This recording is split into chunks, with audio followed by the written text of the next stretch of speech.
সুপ্রিয় দর্শক, আসসালামু আলাইকুম। আজকে আমি আপনাদের জন্য নিয়ে এসেছি ভীষণ মজাদার একটা সবজি রেসিপি। কিভাবে অল্প সময়ের মধ্যে অল্প মশলা দিয়ে ঝটপট এই সবজিটা বানিয়ে নিতে পারবেন, সেই রেসিপিটা আজকে আমি আপনাদের সাথে শেয়ার করব। সবজি রান্না করার জন্য প্রথমে আমি একটা কড়াইতে দিয়ে দিলাম অল্প পরিমাণে তেল। এই তেলের ভিতরে আমি দিয়ে দিচ্ছি একটা রসুন কুচি। রসুনটা আমি ব্রাউন কালার করে ভেজে নেব। রসুনটা আমার ব্রাউন কালার করে ভাজা হয়ে গেছে। এরপর আমি এই রসুনের ভিতর দিয়ে দিচ্ছি সবজিগুলো, যেটা আমি আগেই কেটে ধুয়ে পরিষ্কার করে এইরকম ছোট ছোট কিউব করে কেটে নিয়েছিলাম। এখন এই সবজির ভিতরে আমি দিয়ে দিচ্ছি 3টা পেঁয়াজ, যেটা আমি এরকম কিউব করে কেটে নিয়েছিলাম। এরপরে দিয়ে দিলাম কিছু বাটা মশলা, আদা, জিরা, পেঁয়াজ, রসুন প্রায় 1.5 চামচের মতো অল্প করে দিয়ে দিলাম। দিয়ে দিচ্ছি পরিমাণ লবণ, আর দিয়ে দিলাম পরিমাণ হলুদের গুঁড়া আর মরিচের গুঁড়া। এরপরে দিয়ে দিচ্ছি 5 থেকে 6টা কাঁচামরিচ। এখন আমি সবজির সাথে মশলাগুলো মিশিয়ে একটু কষিয়ে নিচ্ছি।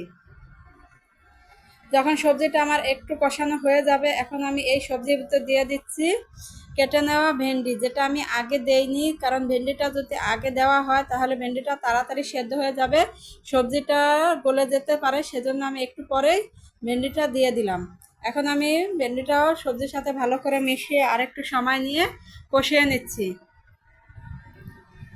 সবজিটা আমার কষানো হয়ে গেছে। এরপর আমি এই সবজির ভিতর দিয়ে দিচ্ছি পরিমাণ মতো পানি। যতটুকু দরকার ঠিক ওই পরিমাণে আমি পানি দিয়ে দিলাম, যাতে এই পানিতেই সবজিটা সেদ্ধ হয়ে যায়। এরপরে চুলার জালটা মাঝারি হিটে রেখে আমি এই সবজিগুলো সেদ্ধ করে নিচ্ছি। এই সবজিটা কিন্তু ছোট বড় সবাই খেতে পারবে, খুব হেলদিভাবে রান্না করা যায়। এই সবজিটা রুটি, পরোটা, গরম ভাত বা খিচুড়ির সাথে খেতে কিন্তু অসম্ভব মজার হয়ে থাকে।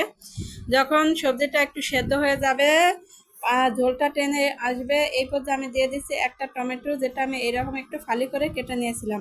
টমেটোটার সাথে আমি সবজিটা ভালো করে মিশিয়ে আরেকটু জাল করে নিচ্ছি, যাতে টমেটোটা আমার সেদ্ধ হয়ে যায়। টমেটোটা আমার সেদ্ধ হয়ে গেছে। এখন আমি চুলাটা বন্ধ করে গরম গরমে পরিবেশন করে নিচ্ছি। আশা করছি আমার আজকের এই সবজি রেসিপিটা আপনাদের ভালো লেগেছে। যদি ভালো লেগে থাকে তাহলে অবশ্যই একবার হলো ট্রাই করবেন।